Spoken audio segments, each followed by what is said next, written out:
እሳት የሌለበት ቤት አትኖርም። ከዚህ በኋላ መድረካችሁ በእሳት ይገለጣል። እስቲ እሳትን የሚፈልግ አሜን እንጂ በል። የሰማይ እሳት የሰፈር ያልሆነ ክብሪት ያልሆነ ተገዝቶ ያልሆነ በገንዘብ ያልመጣ ከደቡብ አፍሪካ ያልመጣ እስቲ አሜን በሉ ባካችሁ።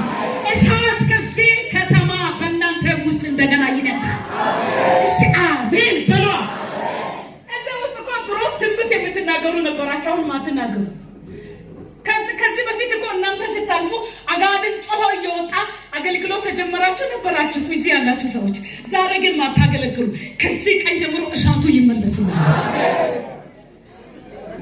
እስቲ አሜን በሉ። እዛ በኋላ እሳቱ ወረደ። መስዋዕቱ ሲበላ እንዲህ አለ፣ እግዚአብሔር እርሱ እግዚአብሔር ነው አለ። እግዚአብሔር እሱ አምላክ ይሆናል። አሁን 450ውን አንፈልግም አለ። አሁን ያጸደ ነቢያትን አንፈልግም አሉ። ምን ነው ሲባል እግዚአብሔር እሱ አምላክ ከሰማይ እሳት ያወረደ እሱ አምላክ ይሆናል። አሜን አሜን። ምስራ ሲሰራ በሕይወታችሁ ምን ይሆናል ካላችሁ እግዚአብሔር ብቻ አምላክ ይሆናል። ሌላ አማልክት ከእናንተ ዙሪያ አቅም ይሆናል። በሰዎች ዘንድ የእናንተ አገልግሎት ዝናችሁ እየተወራ ይቀጥላል። እስቲ አሜን በሉ ባካችሁ። ሌላው የምታገለግሉት ህዝብ ወደ አምላካችሁ ይመለሳል። ቶሎብዬ ልጅ ይመለሳል።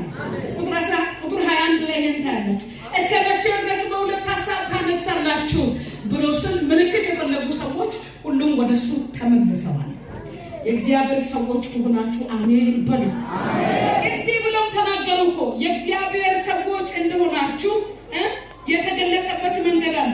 እንደ ማንኛውም ሰው ብቻችሁን አታገለግሉ። የእግዚአብሔር ክንድ ከእናንተ ጋር ይሆናል።